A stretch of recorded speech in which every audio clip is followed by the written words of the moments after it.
Bismillahirrahmanirrahim. Alhamdulillah wassalatu wassalamu ala Rasulillah amma ba'd. Nas'alullaha at-tawfiq wal inayah was-siyanah wal inabah wad-dawam 'ala al-mukarramat. Rabbi yassir wa la tu'assir, Rabbi tammim bil khair, wa la hawla wa la quwwata illa billahil aliyyil azim. Akhwat semua, semoga kita senantiasa diberikan taufik inayah oleh Allah Subhanahu wa taala agar kita bisa mengikuti proses pembelajaran ini dan bisa memahami proses pembelajaran tentang ilmu faraid. Sebelumnya kita membahas tentang hal-hal yang mencegah seseorang itu untuk mendapatkan warisan, dan juga membahas penyebab seseorang untuk mendapatkan warisan.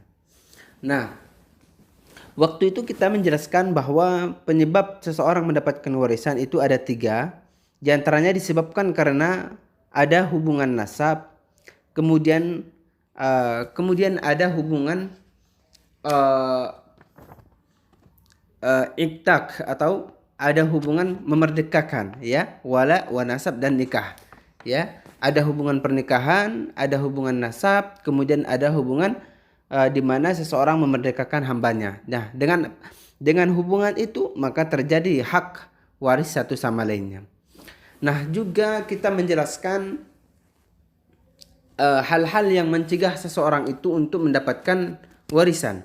Hal-hal yang mencegah seseorang mendapatkan warisan yaitu ada 3. Disebabkan pertama karena posisinya atau kondisinya itu seorang rik, ya, atau seorang budak, atau dia pernah membunuh, baik jadi membunuh dengan sengaja atau dengan tidak sengaja, atau berbeda agamanya, ya, atau ada perbedaan agama. Nah, dengan kondisi yang 3 ini akan mencegah seseorang itu atau menghalangi seseorang itu untuk mendapatkan warisan.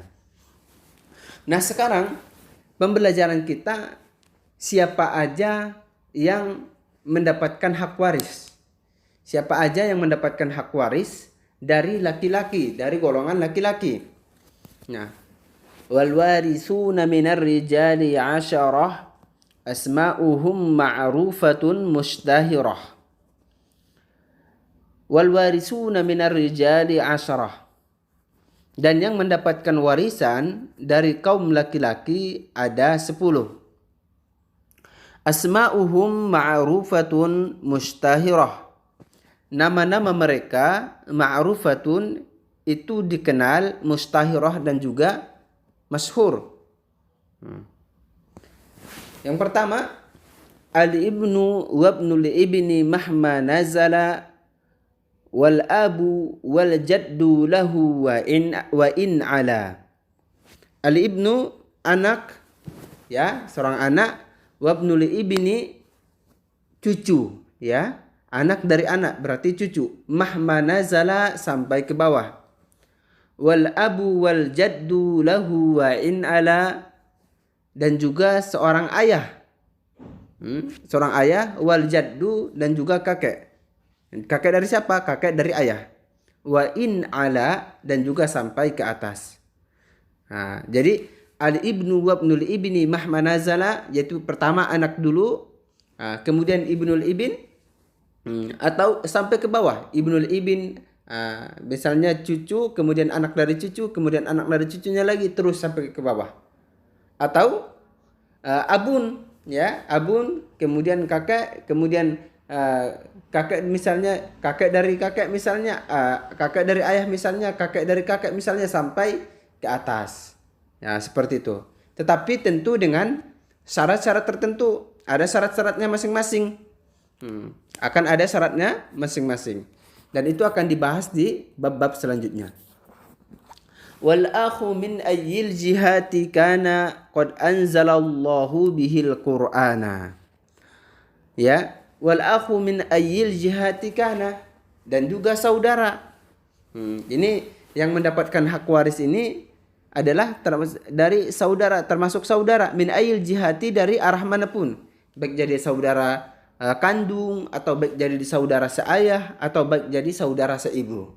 Ya, wal akhu min ayyil jihati kana. Jadi baik jadi saudara kandung atau saudara seayah atau saudara seibu, semuanya mendapatkan hak waris. Semuanya mendapatkan hak waris. Qad anzalallahu bihil Qur'ana. Allah Subhanahu wa taala telah menurunkan Al-Qur'an atau menurunkan ayat terkait hal ini. Baik. Selanjutnya, wabnul akhil mudli ilaihi bil abi. Kemudian anak dari saudara yang nyambung kepada bapak. Ya, anak dari saudara. Fasma' maqalan laisa bil mukazzabi. Maka dengarkanlah ungkapan pernyataan ini, laisa bil mukazzabi, dan bukanlah dengan kebohongan. Nah, wal amnu wabnul ammi min abihi. Dan juga yang mendapatkan hak waris dari kalangan laki-laki adalah ammun, yaitu paman.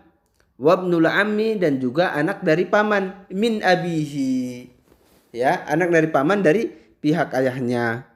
Fashkur li zil ijazi wat tanbihi.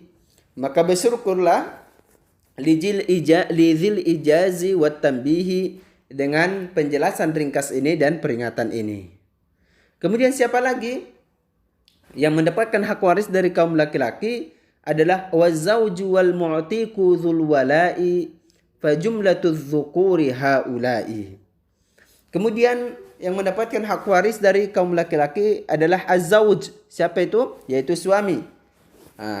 Wal mu'tiqu dzul wala'i, dan juga al-mu'tiq, yaitu orang yang memerdekakan hambanya. Jadi dia memerdekakan hambanya, kemudian hambanya itu suatu saat nanti memiliki harta, lalu tidak punya hak waris, ya, tidak punya hak waris, lalu ia meninggal, yang dimerdekakan ini meninggal, maka yang mendapat diantara yang mendapat hak warisnya adalah al-mu'tiq, orang yang memerdekakannya. Jadi orang yang memerdekakan dia itu punya hak waris nanti di saat yang dimerdekakan itu meninggal. Wa jumlatuz dzukuri haula'i, maka jumlah pihak laki-laki yang mendapatkan hak waris lah ini 10. Ya, 10. Al-ibn, ibnul ibn, kemudian abun, jaddun, akhun dari seluruh arah, ibnul akh, kemudian am, ibnul am, kemudian az-zawj dan mu'tiq. Ya, seperti itu. Nah, seperti yang sudah kita sampaikan bahwa ini ada kategori dan syarat-syarat tertentu, ya.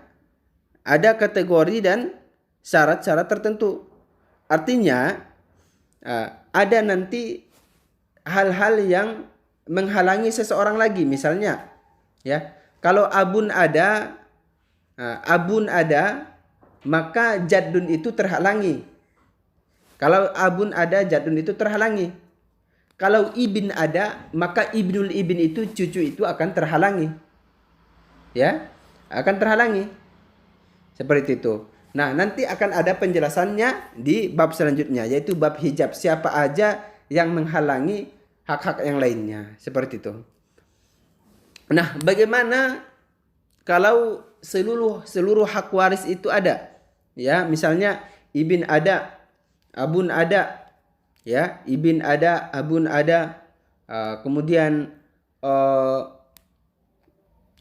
al-akh juga ada, ibnu al-am juga ada, ibnul am juga ada. Nah, itu semuanya ada, ya, misalnya semuanya ada. Maka yang berhak mendapatkan waris dalam hal ini adalah hanya 3. Yang pertama ibn, kemudian ab, yang ketiga zawj, ya, ibn, ab, dan zawj. Makanya iza ijtama'ar rijalu al-warisuna warisa minhumul ibnu wal abu waz zawju faqat. Ketika berkumpul atau menyatu para hak waris, ya, para laki-laki yang mendapatkan hak waris dalam satu warisan, maka hanya 3 yang mendapatkan hak waris. Yang pertama adalah ibn, yang kedua adalah abun, yang ketiga adalah zaujun. Nah, bagian-bagiannya gimana? Nanti ada di bab selanjutnya. Bagaimana bagian ibn, ya? Bagaimana bagian abun? Bagaimana kondisi bagian akh, dan bagaimana kondisi bagian al-am. Nanti semuanya ada pembahasannya di bab selanjutnya. Ini kita masih menjelaskan siapa aja yang berhak mendapatkan hak waris dari pihak laki-laki dan siapa aja yang mendapatkan hak waris nanti dari pihak perempuan. Seperti itu. Nah, jadi dapat kita pahami bahwa yang mendapatkan hak waris dari kaum laki-laki itu hanya ada 10 ya, hanya ada 10. Tapi ini hitungan apa? Hitungan yang bukan secara terinci. Nanti kalau hitungan secara rinci sebenarnya ada 15 kalau dihitungkan. Secara rinci ada 15. Pertama adalah ibin wabnuhu dan anaknya, ya, ibin dan anaknya yaitu cucu, al-ab wa abuhu, ayah dan kakek, kemudian akhus syakik, kemudian minal ab itu akhus syakik itu saudara kandung, kemudian akh minal ab itu saudara seayah, wal akh minal saudara seibu, wabnul akh syakik yaitu anak saudara kandung, wabnul akh minal ab yaitu anak saudara sebapak, wal ammu syakik dan juga paman kandung, wal am lil ab yaitu paman sebapak, wa ibnul ammu syakik dan anak paman sekandung, dan wabnul ammi minal ab dan anak paman seayah, ya, wa zauju dan juga az-zauj suami, wa zul walai dan juga orang yang punya wala, yaitu apa itu? Seorang yang memerdekakan hamba yang sudah kita jelaskan tadi. Baik, ikhwani semua, demikian hak-hak siapa aja dari kalangan laki-laki yang mendapatkan hak waris, ya. Siapa aja yang dari kalangan laki-laki yang mendapatkan hak waris. Semoga bisa dipahami. Kita cukupkan sampai di sini. Semoga bermanfaat.